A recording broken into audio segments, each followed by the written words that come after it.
आज के शो में। 1998 में सिर्फ 17 माह में इंडोनेशिया बदतरीन माशी बहरान से कैसे बाहर निकला।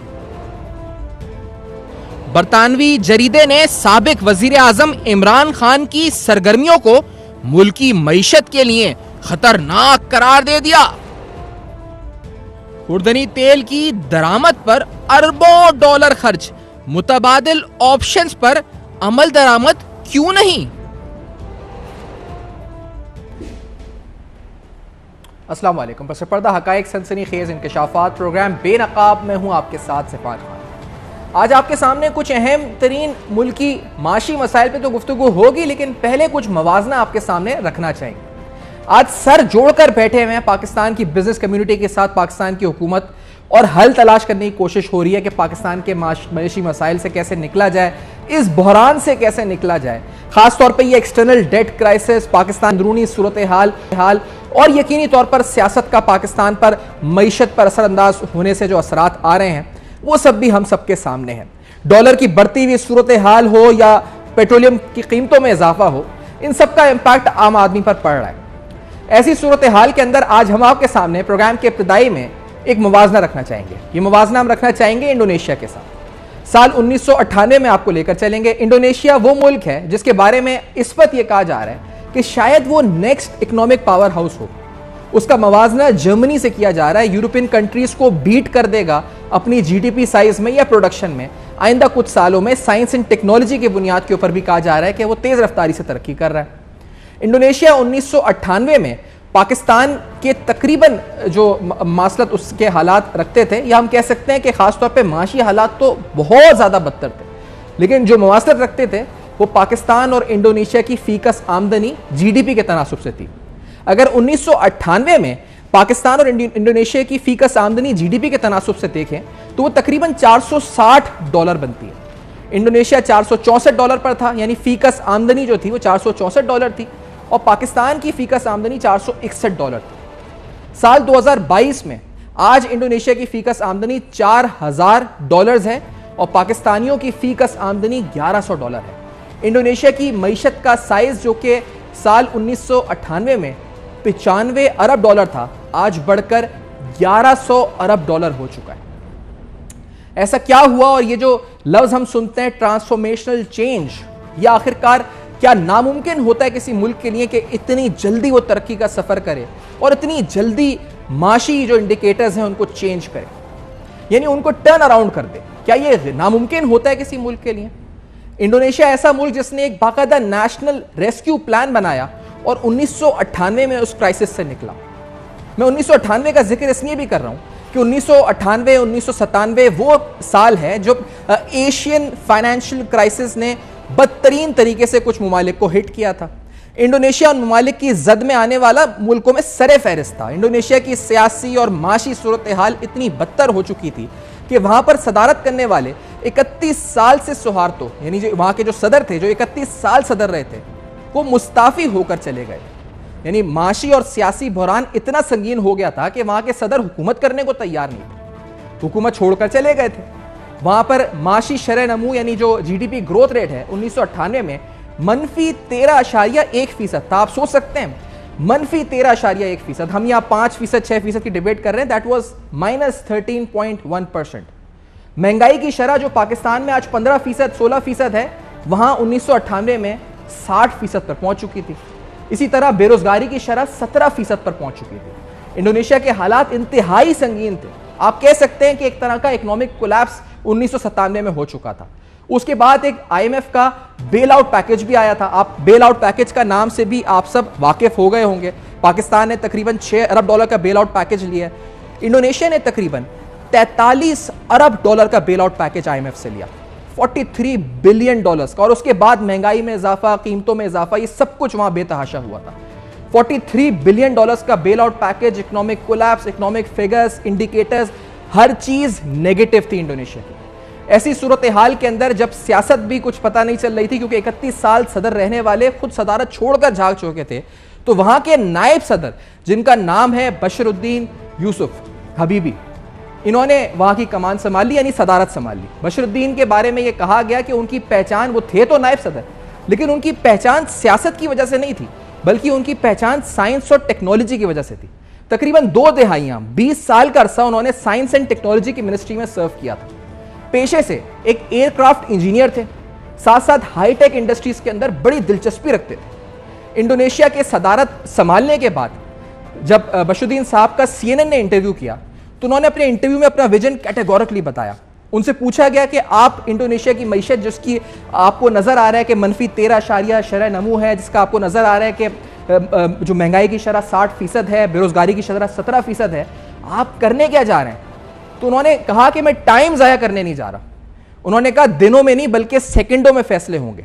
मेरे सामने उस इंटरव्यू की ट्रांसक्रिप्ट मौजूद है। जब इंडोनेशिया के सदर ने CNN को इंटरव्यू दिया तो उन्होंने कहा कि my vision is to bring the economy back on track and to improve the democracy according to the aspirations and will of the people.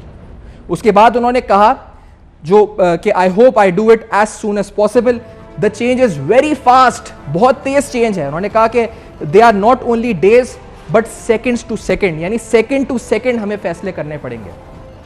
और उसके बाद क्या हुआ नाज़रीन, इंडोनेशिया जिसकी माशी अबतरी की सूरत हाल इंतहाई बदतरीन माशी इंडिकेटर सब कुछ था, मैं जिस तरह कह रहा हूँ कि पाकिस्तान के मुकाबले में उसकी शायद जो उस वक्त फीकस आमदनी सेम थी, लेकिन 43 अरब डॉलर का IMF पैकेज, महंगाई हर तरफ से बदहाली थी और एक तरह से इकोनॉमी कोलैप्स कर चुकी थी।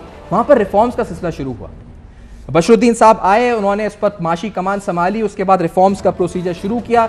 ये रिफॉर्म्स कहाँ हुए ये भी आपको बताते चलते हैं। ये रिफॉर्म स्टार्ट हुए सब में पहले इंडस्ट्रीज से। हमने देखा कि हाईटेक इंडस्ट्रीज, बिलखुसूस स्टेट ओन्ड इंटरप्राइजेस, जैसे आप सुनते हैं ना पाकिस्तान इंटरनेशनल एयरलाइन या OGDCL या फिर जो पाकिस्तान जो स्टेट ओन करती है इंटरप्राइजेस, उनमें एयरक्राफ्ट, वेपनरी और दीगर हाईटेक जो कंपनीज हैं, कॉरपोरेशंस हैं, स्टेट के मातहत उन कंपनीज को बनाया गया।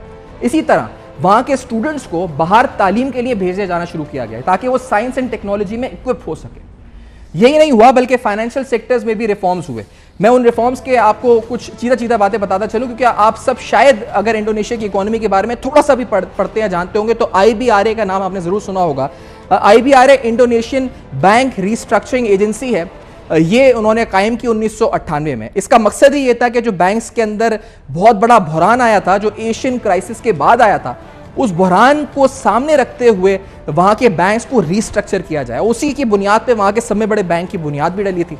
उसके बाद हमने देखा कि वहां पर एक स्टेट एसेट मैनेजमेंट यूनिट कायम किया गया और फिर जो बढ़ता हुआ कर्जा था उस कर्जे को मॉनिटर और उसकी सर्वेलेंस के लिए एक एजेंसी कायम की गई जिसका नाम था monitoring and surveillance agencies of for foreign debt. उसके बाद कुछ कानून साजी भी इसी टाइम के अंदर, जैसा मैंने कहा कि उन्होंने कहा कि सेकंडों में हमें फैसले करने हैं, कानून साजी शुरू हुई। वहां पर जो कानून पास हुए, consumer protection law, unfair competition law, monopolistic practices law, political party act, regional autonomy law, ये तमाम लॉज वहां पे पास हुए, कानून साजी हुई भरपूर तरीके से। और मैं जो अब आपको नंबर बताने जा रहा हूं बड़ा अहम है, 17 माह के अरसे के अंदर, जी हां, हम इस हुकूमत को 15 माह 16 माह कहते हैं, 17 माह के अरसे के अंदर इस एक शख्स ने, बशरुद्दीन ने, वहां की GDP ग्रोथ जो कि -13.1% थी उसको पॉजिटिव 0.8% पे लेकर आया। आज इंडोनेशिया की GDP का साइज 1100 अरब डॉलर है। बहुत से लोग इसका क्रेडिट उनके 17 महीने को भी देते हैं जिसके अंदर बहुत बड़े पैमाने पर और बहुत ड्रास्टिक और बहुत जल्दी रिफॉर्म्स लाए गए। ऐसी सूरत हाल में जब आज सर जोड़कर बिजनेस कम्युनिटी के साथ वज़ीर आज़म शहबाज शरीफ बैठे हैं और वक्त हमारे पास भी शायद 15, 16, 17 महीने हैं, इंडोनेशिया की मिसाल हमारे सामने मौजूद है। लेकिन इसमें क्या रुकावटें हायल है और साथ साथ क्या क्या अपॉर्चुनिटीज हैं पाकिस्तान के लिए, इन सब पर आज रोशनी डालेंगे। खास तौर पर हम बताएंगे कि बरतानवी जरीदे ने साबिक वज़ीर आज़म इमरान खान को माशी बहाली रुकावट करार दिया। क्यों कहा है उन्होंने रुकावट, ये भी आपको बताएंगे। साथ साथ आपको बताएंगे कि पाकिस्तान कितना इंपोर्ट करता है, खास तौर पे पाम ऑयल का, और क्यों नहीं लोकल प्रोडक्शन करता, इस सवाल को भी उठाएंगे। फिर सियासी सूरत हाल पर भी गुफ्तगू होगी। ये सब कुछ एक ब्रेक के बाद हमारे साथ।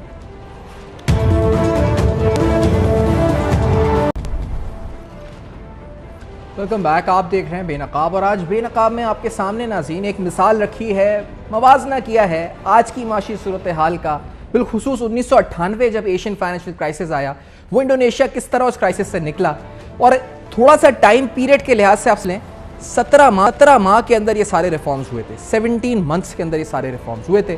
17 माह के रिफॉर्म्स की बुनियाद पर वहाँ की मईशत का स्ट्रक्चर बना, आगे तरक्की होती रही। जिस तरह मैंने कहा कि अब जिक्र हो रहा है कि शायद ये नेक्स्ट इकोनॉमिक पावर हाउस बन जाए, जर्मनी को पीछे छोड़ दे, और ख़ास तौर पे टेक्नोलॉजी और साइंस की बुनियाद पर जिस तरह रिफॉर्म्स हुए उसका इम्पैक्ट आना शुरू हुआ। जिक्र इंडोनेशिया का हो रहा है तो आपके सामने आपको रखते चलें कि पाकिस्तान का सब में संगीन मसला क्या है। ये जो सर जोड़कर आज बैठे हुए हैं या वैसे बैठते हैं, सब में बड़ा मसला इंपोर्ट का है। हमारा इंपोर्ट बिल हमारे कंट्रोल में नहीं आ रहा, और ये इंपोर्ट बिल जिसके बारे में हम अक्सर जिक्र करते हैं, इसमें फूड इंपोर्ट का बड़ा अच्छा खासा पोर्शन है। अगर हम सिर्फ पाम ऑयल जो हम इंपोर्ट करते हैं, पाम ऑयल का सीड जो इंपोर्ट करते हैं, क्योंकि इंडोनेशिया का जिक्र हो रहा है, ये हम इंडोनेशिया और मलेशिया से ही इंपोर्ट करते हैं। इसका हजम माली साल 2021 में तकरीबन 4 अरब डॉलर था। अगर हम पाकिस्तानियों की डेली कंजम्पशन या खुराक के हिसाब से देखें तो तकरीबन 13,000 टन घी या खुर्दनी तेल रोजाना कंज्यूम होता है। अगर हम 2018 के अगस्त से लेकर मई 2022 तक का एक एक्यूमुलेटेड हजम देखें तो तकरीबन 1.5 करोड़ टन घी और तेल हम कंज्यूम कर चुके हैं, यानी हम इस्तेमाल कर चुके हैं अपने घरेलू अशिया में एडिबल ऑयल की सूरत में। जो तेल होता है जिसको वनस्पति घी कहते हैं, ये पाम ऑयल के सीड से बनता है। 1931 से ये तेल या घी पाकिस्तान में इसका इस्तेमाल शुरू हुआ। इस तेल और घी के हवाले से, इसके इंपोर्ट के हजम के हवाले से आपको एक और इंपॉर्टेंट फिगर बताएं कि जो 1.5 करोड़ टन हमने कंज्यूम किया, इसका तकरीबन 77% 2000 में, यानी ठीक 22 साल कबल 77% इसका हम इंपोर्ट करते थे। 77% इंपोर्ट होता था। लेकिन आज या आज से 1 साल कबल 2020 तक ये फिगर बढ़कर, यानी जो रेशो है ये बढ़कर 86% हो गया। यानी जो तेल हम इस्तेमाल करते हैं, जो घी हम इस्तेमाल करते हैं अपने घरों में खाना बनाने के लिए, उसका 86% पूरे मुल्क का जो तेल है, जो उसका सीड है, वो इंपोर्ट होता है। यहाँ तकरीबन 200 से ज़्यादा कारखाने हैं जो कि तेल और घी बनाते हैं, उसी सीड के जरिए ये तेल और घी बनाया जाता है। लेकिन सवाल ये है कि क्या पाकिस्तान इस सीड की प्रोडक्शन, यानी यहाँ पर एग्रीकल्चर है, ज़मीनें हैं, क्या पाकिस्तान के अंदर नहीं कर सकता? इसके लिए कौन सी साइंस, कौन से रिफॉर्म्स, कौन सी कानून साजी आखिरकार चाहिए? ये कितना मुश्किल फैसला है कि इसकी सीड की प्रोडक्शन पाकिस्तान में शुरू कर दी जाए। हालिया दिनों एक इजलास भी हुआ जिसमें हमने देखा कि वजारत ख़जाना और दीगर वज़रा मौजूद थे। यहाँ पर राना तनवीर साहब जो वफाकी वज़ीर है, उनकी तरफ से कहा गया कि एक ऑल्टरनेट प्लान भी मौजूद है जिसके ज़रिए पाम सीड की प्रोडक्शन पाकिस्तान में हो सकती है, जिससे इंपोर्ट सब्स्टिट्यूशन, यानी इंपोर्ट बिल पर जो उसका हजम है उसको कम किया जा सकता है, उस बोझ को कम किया जा सकता है। लेकिन ये सारे सवालात हैं कि ये रिफॉर्म्स जिस तरह 17 महीने के अंदर इंडोनेशिया में स्टार्ट हुए, क्या पाकिस्तान में इन रिफॉर्म्स को स्टार्ट करना इतना मुश्किल है कि हम इन फैसलों के बारे में सोच रहे हैं? खासतौर पे ऑलिव ऑयल के हवाले से साबिक हुकूमत ने कुछ किया, लेकिन इमरान खान साहब जो कि ये दावा करते हैं कि वो अमरीकी गुलामी से मुल्क को निकालना चाहते हैं, उन्होंने पाकिस्तान के इंपोर्ट बिल को कम करने के लिए आखिर ऐसा कोई फैसला किया कि पाम ऑयल की सीड की प्रोडक्शन या स्टार्ट हो सके, इंपोर्ट फूड इंपोर्ट ही बंद हो सके? बल्कि उन्होंने तो शुगर इंपोर्ट, वीट इंपोर्ट, ये सारे इंपोर्ट भी हम पर मुसल्लत कर दिए, उनका बोझ भी हमारे ऊपर बढ़ा दिया। और जब जिक्र उन्हीं का हो रहा है तो आपको एक अहम तरीन आर्टिकल एक बरतानवी जरीदे दी इकोनॉमिस्ट का, जो कि बड़ा क्रेडिबल इकोनॉमिक और बिजनेस मैगजीन है, वीकली मैगजीन है, इसका एक आर्टिकल आपके सामने रखना चाहेंगे। इस आर्टिकल में बताया गया कि जिन रिफॉर्म्स का हम कह रहे हैं कि होने चाहिए, उसके लिए सब में इंपॉर्टेंट बात होती है यूनिटी, सब में इंपॉर्टेंट बात होती है फोकस और क्लैरिटी। लेकिन इमरान खान साहब की सियासी सरगर्मियां ऐसा नहीं होने देंगी। उसकी हेडलाइन है कि इमरान खान साहब यानी साबिक वजीर आजम is jeopardising Pakistan attempt to fix its economy. मजीद ये आर्टिकल लिखता है कि the interfering ex prime minister is distracting the government with his constant threats. ये उन दिनों की 3-4 दिन कबल की बात है जब ये कॉलम बाकायदा द इकोनॉमिस्ट में शाया हुआ और उसे बताया गया कि किस तरह से इमरान खान साहब की सियासत, उनका बयानिया पाकिस्तानी मईशत को फिक्स या पाकिस्तानी मईशत को सही राह पर या सही ट्रैक पर डालने की कोशिशों के में एक रुकावट हायल हो चुका है। इस सूरत हाल और सियासी सूरत हाल पर भी गुफ्तगू होगी नाज़रीन, और यकीनी तौर पर जिस तरह हमने इंडोनेशिया की मिसाल दी, सियासी मिसाल आपके सामने रखी, और ख़ास तौर पे वो अपॉर्चुनिटीज़ जो पाकिस्तान में मौजूद हैं, इन पर भी गुफ्तगू होगी। सियासी बयानिया इमरान खान साहब का आखिरकार पाकिस्तान को कितना नुकसान पहुँचा रहा है, पाकिस्तान के इंस्टीट्यूशंस को, पाकिस्तान की मईशत को, पूरे माशरे को कितना नुकसान पहुँचा रहा है? बड़ा इंपॉर्टेंट सवाल है, माशरे को कितना नुकसान पहुँचा रहा है? ये सारे सवाल उठाएंगे इस ब्रेक के बाद हमारे साथ।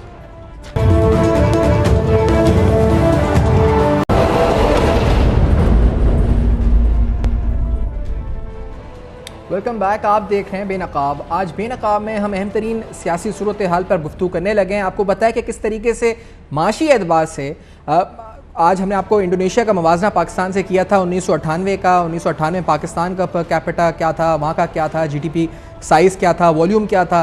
फिर इंडोनेशिया में 17 माह के अंदर किस तरह कुछ रिफॉर्म्स हुए। आज यहाँ सर जोड़कर कुछ लोग बैठे हुए हैं, हमें हुकूमत बैठी हुई है कि किस तरह इस माशी बुहरान से निकला जाए। लेकिन जैसे हमने आपको बताया कि इकोनॉमिस्ट का एक आर्टिकल है, वो कहता है कि इमरान खान साहब का जो उनकी जो सरगर्मियाँ हैं सियासी, वो यकीनी तौर पर एक रुकावट है जो हुकूमती कोशिशें मीशत को फिक्स करने के लिए। जो उनका बयानिया है उसके सियासी असरात क्या हैं। मुर्तज़ा सोलंकी साहब सीनियर सहाफ़ी हैं, तज़्ज़िया निगार हैं, आज प्रोग्राम में हमें वक्त दे रहे हैं। मुर्तज़ा साहब आपका बहुत बहुत शुक्रिया, आपने वक्त दिया। सर ये बताइएगा कि क्या साबिक वज़ीर-ए-आज़म इमरान खान साहब मौजूदा हुकूमत को चलने देंगे या नहीं चलेंगे, और क्या ये कुछ जिस तरह पेट्रोल की कीमतें बढ़ी हैं लेकिन असल जो मुश्किल फैसले हैं वो कर भी सकेंगे, या इमरान खान साहब इतना मुश्किल कर देंगे कि ये शायद कोई फैसला नहीं कर सकेंगे?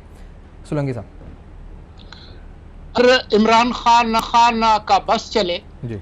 तो ये हुकूमत आती ही ना, क्योंकि आपको याद होगा कि वो जितने पुरएतमाद थे कि उनकी हुकूमत जा ही नहीं सकती और उनके अलावा और कोई ऑप्शन ही नहीं है। लेकिन उनके इक़्तिदार से महरूम होने के बाद उन्होंने कोशिश ज़रूर की है कि यह हुकूमत एक दिन भी ना चले। बदकिस्मती उनकी ये है कि उनके जलसे तो महीना भर बड़े बड़े हुए, लेकिन जो 30 लाख लोग लाने का वादा किया था उन्होंने इस्लामाबाद में, वो वादा पूरा नहीं कर सके और उसके बाद खान साहब मुसलसल पसपाई पर हैं। आज भी जब उन्होंने बनी गाला में खिताब फरमाया वकला से, तो उसमें उन्होंने अगली कोई तारीख नहीं दी कि अगली चढ़ाई कब करेंगे। जो सूरत हाल है इस वक्त ज़मीनी, ख्वाहिश तो उनकी है कि वो इस हुकूमत को चलने ना दें, लेकिन जो हालात हैं उनकी अपनी जमात के और जो दूसरे स्टेक होल्डर्स हैं उनके साथ उनके ताल्लुकात के, क्योंकि वो बहुत सारी सुर्ख लकीरें पार कर चुके हैं, लिहाजा कोशिश तो वो कर सकते हैं अदम इस्तेहकाम का शिकार करने की, लेकिन कामयाबी के इम्कानात गुजरते दिन के साथ कम होते चले जा रहे हैं। इमरान खान साहब ने कितना नुकसान आपको लगता है पहुंचाया पाकिस्तान को, माशी, माशरती, सियासी, उनकी जमात ने? सोलंकी साहब। देखिए, तवक्कुआत तो ये थी कि उनका दौर एक सुनहरी दौर शुमार होगा, क्योंकि जो दो बड़ी जमातें जिनके बारे में दावा था कि वो मौरूसी सियासत करते हैं और उन्होंने ज़्यादा अरसा सिविल हुकूमत का इक़्तिदार संभाला है, और उनको क्योंकि एक बेमिसाली, एक बेनज़ीर उनको सपोर्ट हासिल थी इस्टेब्लिशमेंट की, मीडिया की भी उनको बहुत सपोर्ट थी, वो जो मुस्बत रिपोर्टिंग का दौर भी था, तो उम्मीद ये थी कि उनका दौर अच्छा होगा, इक़्तिसादी तौर पर पाकिस्तान तरक्की करेगा। लेकिन आप मुतअद्दिद रिपोर्ट्स देख लें कि कोई ख़ते गुर्बत से कोई 2 करोड़ के करीब अफराद मज़ीद नीचे गए, कोई 50 से 55 लाख लोग जो है वो बेरोज़गार हुए। कोविड से पहले ही जो उनका पहला साल था, उनका जीडीपी 1.9% पे चला गया, जबकि 2018 में 6% या उसके करीब था।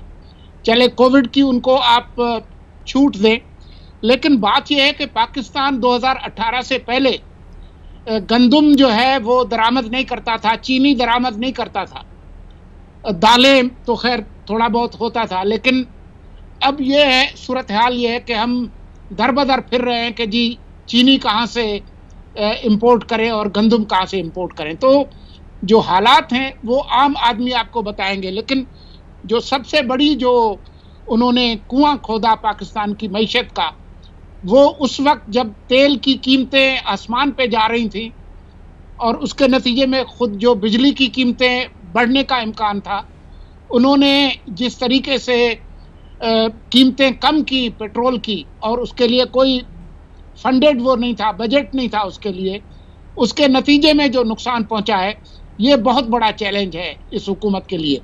तो नुकसान तो काफ़ी हुआ है, खारजा पॉलिसी में आप देख लें, अखलाकी तौर पर आप देख लें, मीडिया की जो आज़ादी है उसके हवाले से देख लें, रिपोर्ट्स देख लें, तो नुकसान तो बहुत हुआ है। लेकिन चैलेंज इस हुकूमत के लिए जिसके पास मुख्तसर मैंडेट है, ज़्यादा से ज़्यादा 1 साल और कुछ महीने, उनके लिए चैलेंज बहुत बड़ा है कि मुआशी तौर पर भी इस्तेहकाम लाएं, और जो इस सूरत हाल में जो लोग गरीब अवाम मुतासर होंगे उनको रिलीफ भी दें, खारजा पॉलिसी में जो ब्लेंडर्स हुए हैं उनको उनकी मरम्मत करें। तो चैलेंज बहुत बड़ा है। लेकिन सोलंकी साहब ये बताएं कि वो जो भी बयानियां बना रहे हैं, जैसे मिसाल के तौर पे पेट्रोलियम की कीमतें ही हैं, वो बार बार अपने वोटर्स को यही कह रहे हैं कि ये मौजूदा हुकूमत है नाअहल है जिसने कीमतें बढ़ा दी, हमने तो कीमतें कम की थी। हालांकि उनका एक मुआहदा मौजूद है, वो एक एग्रीमेंट जो 6 रिव्यू में IMF के साथ फरवरी 2022 में कर चुके हैं, जिसके अंदर वो कह चुके हैं कि PDL भी बढ़ाएंगे, वो ये कह चुके हैं कि सेल्स टैक्स भी लगाएंगे और दीगर शरायत कर चुके हैं। जी, वो कह चुके थे कि हर माह 4 रुपए PDL जो है पेट्रोलियम डेवलपमेंट लेवी उसको बढ़ाएंगे, GST 17% बढ़ाएंगे, ये वादा करके आए। और ये पाकिस्तान का वादा था, ये इमरान खान या शौकत तरीन का वादा नहीं था। जब मुल्क कोई मुआहदा करता है तो एक आपकी सॉवरेन गारंटी होती है, और उससे जो पीछे हटे सिर्फ उस वक्त जब उनको लगा कि उनकी हुकूमत जा रही है, तो उन्होंने अपना ज़रूर सोचा, अपने सियासी सरमाए का सोचा, लेकिन मुल्क का नहीं सोचा, और उसके नतीजे में अब जो है लोग जो है वो भुगत रहे हैं। तो ये बहुत एक मुश्किल सूरत हाल जो है वो। अच्छा, और जिस वक्त उन्होंने सोलंकी साहब ये फैसला किया था कि वो पेट्रोल की कीमतें कम करेंगे, आपको लगता है उनको अंदाजा हो चुका था कि अब उनकी हुकूमत नहीं रहेगी? उनको रिपोर्ट्स ऐसी मिल चुकी थी मुनर्रिफ अराकीन की या दीगर इत्तेहादियों की, और अब जब वो ये कह रहे हैं कि वो तो ये हुकूमत बढ़ा रही है और हमारा इससे कोई ताल्लुक नहीं, तो इस झूठ और इस बयानिए को भी उनके जो वोट बेस है वो उस पर एक्टिवेट भी हो रही है, रिस्पॉन्ड भी कर रही है, वो कह रही है हाँ ये दुरुस्त कह रहे हैं। देखिए, इमरान खान खुद कई बार मुतअद्दिद इंटरव्यूज में कह चुके हैं कि पिछले साल जुलाई से उनको अंदाजा हो गया था कि उनकी हुकूमत खतरे में है। और फिर उन्होंने एक और इंटरव्यू में कहा कि जी मैं इंटेलिजेंस चीफ को किस लिए नहीं हटाना चाह रहा था, तब्दील नहीं करना चाहता था, क्योंकि मुझे लगता था कि हमारा मुश्किल वक्त आने वाला है। तो ये जो पूरा जो नाम नेहाद उन्होंने अमेरिका मुखालिफ बयानिया, रूस का दौरा, ये सारी चीज़ें जो की, वो उनको नज़र आ रहा था कि उनका चल चलाव जो है वो आने वाला है। तो वो सारे ये जितने भी इक़दाम हैं उनकी, नाम नेहाद यूरोप मुखालिफ, नाम नेहाद अमेरिका मुखालिफ, नाम नेहाद रूस का हामी जो बयानिया था, ये एक इंश्योरेंस पॉलिसी थी उनके सियासी मुस्तकबिल के लिए। सही, और ये इंश्योरेंस पॉलिसी थी, ये दे दी। लेकिन आज वो ये कह रहे हैं कि जब वो ये कह रहे हैं कि ये कोई हमारा एग्रीमेंट या 6 रिव्यू IMF का रद्द कर रहे हैं, कह रहे हैं ये तो मौजूदा हुकूमत है जो पेट्रोल की कीमतें बढ़ा रही है, ये कितना बड़ा, ये कितनी बड़ी गलत बयानी है इस वक्त सोलंकी साहब? देखिए, बात यह है कि हम 1960 में नहीं रह रहे, जब या 70 के ज़माने में नहीं रहे कि जब एक रेडियो पाकिस्तान और एक PTV और चंद अखबार होते थे। आज के ज़माने में झूठ को ज़्यादा देर तक छुपाया नहीं जा सकता। हर वो आदमी जिसके हाथ में मोबाइल है वो IMF की वेबसाइट पे जाकर वो मुआहदा देख सकते हैं। उसके लिए किसी बहुत बड़े ज़राए की ज़रूरत नहीं है। अब आज ही का जो सर्वे आया है IPOR का, उसमें आप देखें 60% पाकिस्तानी कह रहे हैं कि ये जो लॉन्ग मार्च हैं उनकी वो हिमायत नहीं करते, 60%। और खुद उनकी जो जमात है PTI की, उसके अंदर तकरीबन आधा आधा है। 48% कहते हैं कि हमें लॉन्ग मार्च करना चाहिए और 44% कहते हैं कि नहीं, हमें नहीं करना चाहिए। तो जो इमरान खान का जो बयानिया है, उनके जो कोर सपोर्टर्स हैं या आप कहें कि जो ब्रेन वॉश लोग हैं, वो तो इमरान खान में अगर दिन के वक्त कहेंगे कि इस वक्त रात है तो वो कहेंगे रात है, वो अगर सूरज चमक रहा हो वो कहें कि इस वक्त जो है वो सूरज ग्रहण हो गई है तो वो कहेंगे हो गई है। तो ये एक आज के दौर का दुनिया भर में ये हो गया है कि एक जो पोस्ट ट्रुथ सोसाइटी जिस तरीके से बनी है, जिस तरह से ट्रंप ने किया और दूसरे बोनापार्ट और डिक्टेटर्स कर रहे हैं, उसमें वो लोगों के अंदर एक ऐसे साइलोज, एको चैम्बर्स बना रहे हैं जिसमें लोग इत्मीनान महसूस करते हैं उस झूठ में यकीन रखने में जो उनके दिल के करीब है। और सोलंकी साहब ये बताएं कि अगर इलेक्शंस जिस तरह कहा जा रहा है कि अगले साल ही होते हैं, और जब तक ये हुकूमत इस तरह के फैसले करती है जिससे इकोनॉमी फिक्स होती है, तो इसके यकीनी तौर पर असरात आम आदमी की ज़िंदगी में आएंगे, जैसे पेट्रोलियम मसनूआती कीमतों में इजाफा है, बिजली या गैस की कीमतों में इजाफा है। तो अगले साल तक क्या इमरान खान साहब के सारे गुनाह, इमरान खान साहब की सारी नाकिस कारकर्दगी लोग भूल चुके होंगे? न सिर्फ उनके वोटर्स बल्कि आम आदमी भी और दीगर वोटर्स भी, और मौजूदा हुकूमत ही कारकर्दगी की बुनियाद पर वोट दिए जा रहे होंगे। ऐसी सूरत हाल में अगले इलेक्शंस में आपको लगता है कि फिर इमरान खान साहब ही फायदे में रहेंगे? यह पेशगोई करना बहुत मुश्किल काम है, लेकिन असल इसका जो इम्तिहान है वो ये है कि मईशत का जो अदम इस्तेहकाम है जी। उसको कितनी तेजी से ये हुकूमत पूरा करती है। जिस तरह से आज भी उन्होंने कहा कि चीन ने रोल ओवर किया है 2.4 अरब डॉलर और 1% जो है उसका जो शरह सूद है वो भी कम कर दी है। कतर से ये कुछ उम्मीद कर रहे हैं, सऊदी अरब से कर रहे हैं, और 17 जून को जब फैटफ का एलामिया आएगा बर्लिन से, उसमें ये तवक्को कर रहे हैं कि शायद हम ग्रे लिस्ट से निकल जाएं या इसी साल अक्टूबर तक निकल जाएं।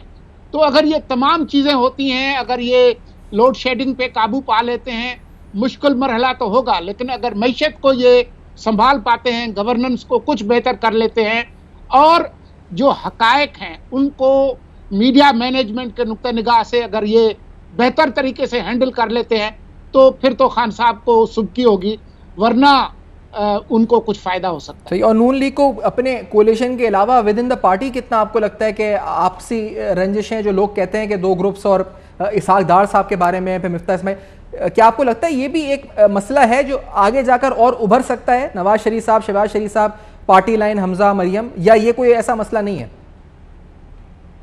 ये छोटे मोटे इख्तलाफात तो हर जमात में होते हैं और जो आपने निशानदेही की वो ऐसा ही है, लेकिन जब at the end of the day जो फाइनल कॉल है वो नवाज शरीफ की होती है। अगर वो कहते हैं कि जी मिफ्ता इस्माइल चलेगा तो मिफ्ता इस्माइल चलेगा। एग्जैक्टली। सोलंकी साहब, आपका बहुत बहुत शुक्रिया अदा करेंगे, आपने वक्त दिया, ज्वाइन किया, इस प्रोग्राम में अपना तज्जिया पेश किया। इमरान खान साहब का बयानिया कितना नुकसान पहुंचा रहा है। प्रोग्राम को वाइंड अप हम करेंगे, कंक्लूड करेंगे। इस ब्रेक के बाद नाज़रीन आकर सियासी सूरत हाल पर गुफ्तगू करी, इस ब्रेक के बाद आके कंक्लूजन करेंगे। हमारे साथ रहिए।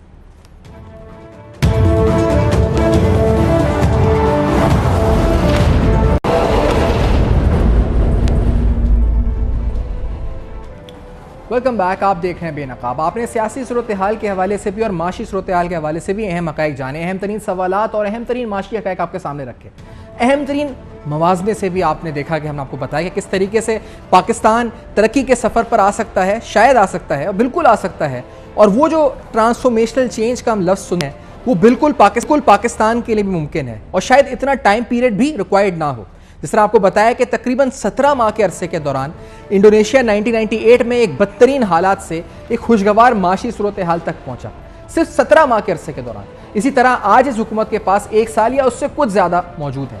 अगर ये हुकूमत माशी फैसले करना शुरू करती है, जो कि हुकूमत कर रही है, मामला ट्रैक पर आते हैं और यकीनी तौर पर सियासी अदम इस्तेहकाम की फ़िज़ा ख़त्म होती है, सियासी इस्तेहकाम मिलता है, तो यकीनी तौर पर शायद पाकिस्तान की माशी सूरत हाल बदल सकती है। आज पाकिस्तान का डॉलर एक बार फिर गिरावट का शिकार था। हमने देखा कि साथ साथ कुछ ही देर कबल हमने ये भी देखा कि पेट्रोलियम मसनूआत के हवाले से भी अफवाहें उड़ाई गई, जिसके बारे में तरदीद अब वजारत इत्तलात, वजारत ख़जाना की तरफ से आ चुकी है।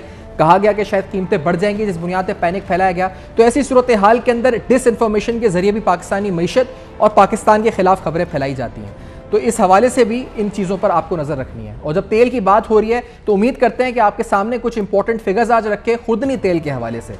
पाकिस्तान के जो इंपोर्ट बिल है उसमें फूड इंपोर्ट का हजम 4 अरब डॉलर है, जिसका तकरीबन 86% हम इंपोर्ट करते हैं, जो कि पाम सीड ऑयल की सूरत में है। हम उम्मीद करते हैं कि लोकल प्रोडक्शन इस तमाम इंपोर्ट को सब्सिट्यूट कर सकेगी और जल्द अज जल्द कर सकेगी। आज तक ना होने की वजह बताई जाती है कि ना तो सियासी विल था और लेजीनेस थी हमारी अथॉरिटीज़ की तरफ से, जिस बुनियाद पर इस अहम तरीन फैसले को नहीं किया गया। इस इकदाम से शायद पाकिस्तान के अरबों डॉलर बच सकते थे।